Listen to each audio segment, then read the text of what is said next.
Hello everybody. I'm going to do a video today on some bearings for my SCX10 Deadbolt. I had an issue on a couple weekends ago. I went to the beach and actually got a fishing line wrapped in between the hub of the wheel and the axle, and it ruined the bearing. And so, as you can see, the wheel just pops right out. I gotta replace the bearing. The bearings that I ordered are these bearings right here. Let's see. Okay.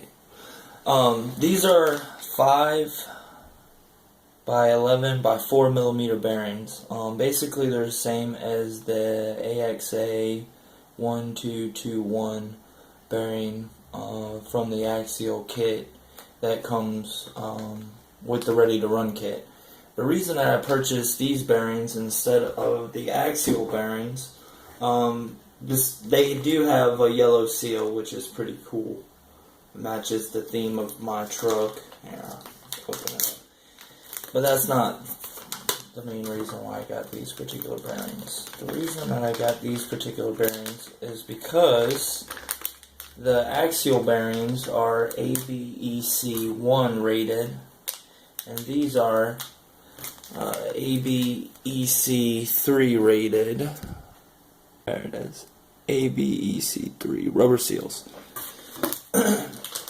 Now, with the bearings, the ABEC rating, it doesn't really pertain to the speed of the bearing, but you can see they have like a little yellow rubber seal. Now the AXA1221 ball bearings from Axial are ABEC1. Those are what came in here stock, and they lasted a long time. They would have probably continued to last if I wouldn't have wrapped that fishing line between the wheel and the axle. The reason that I'm getting the ABEC3 bearings now is because why not? I mean, the bearing ratings go all the way up to 9.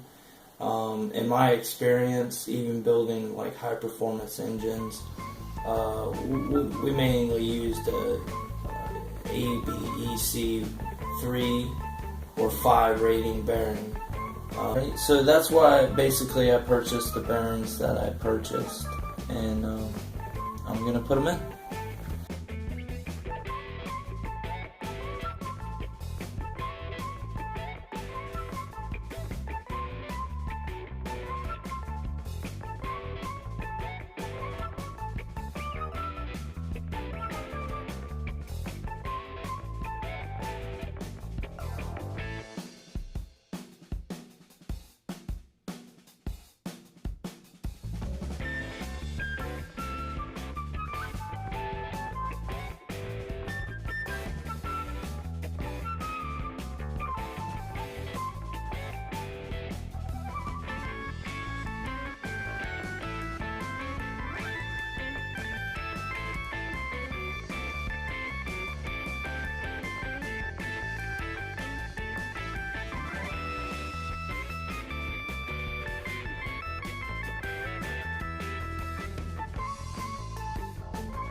Alright, so the bearings went in good.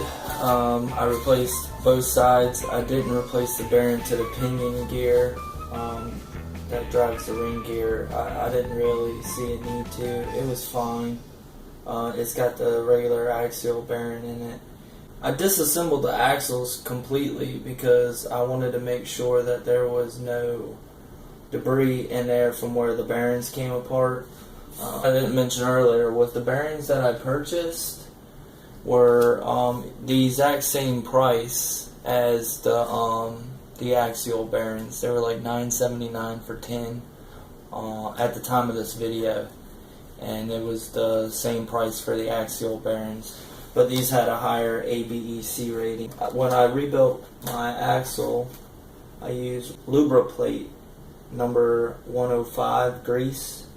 I know a lot of people use marine grease. I don't have a problem with marine grease.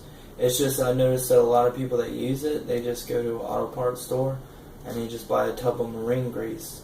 And that particular grease is designed for boat trailer axles. It's very thick. It puts a heavy strain on the electric motors. I like to be able to pack my axles with grease. This is completely waterproof. It is, the boiling point is 288 degrees Celsius. It has a very low freeze point, so it doesn't get too thick when the weather's cold, so you don't have to worry about putting even more strain on the motor. And I like the fact that you can pack the axles with it and you don't have to worry about straining the motor. You have to be aware of the density of the marine grease. Basically what makes a marine grease is the thickener or the detergent, what they use to make it a gooey consistency. And if they use like a lithium thickener or detergent, then it's not really good for water.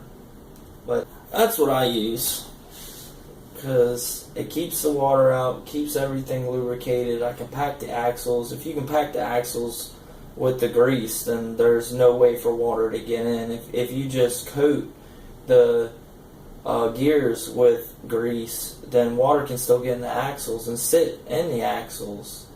So I like to pack mine full of grease so the water and dirt has less of a chance of getting in. It doesn't cause any issues with the binding of the motor, because as you can see, it's real thin. I worked as a marine diesel mechanic for 15 years and we never used marine grease. I worked for Caterpillar for 8 years. This is all we use for assembling $1 million engines. I had my own company for 5 years doing diesel engine work on Cummins, Cat, Yanmar, a little bit of Detroit, and that's all I used. And then I went and worked for a marine company for 2 years, and we did everything: diesel, gas, and boat repair. And very seldom did we ever really use marine grease, mainly on out drives, but I mean, you couldn't even use it on running gear. I mean, this is basically the only thing that we ever use. I hope you found this informative. Just a little bit about my setup and what I use on my axles, and then also on bearings and the difference in the ABEC rating on bearings and what that really means. So, I mean, just because you get a bearing that's ABEC 9 doesn't necessarily mean that's going to be faster than one that's 3. It just means that there's tighter tolerances. Alright guys, thanks for watching.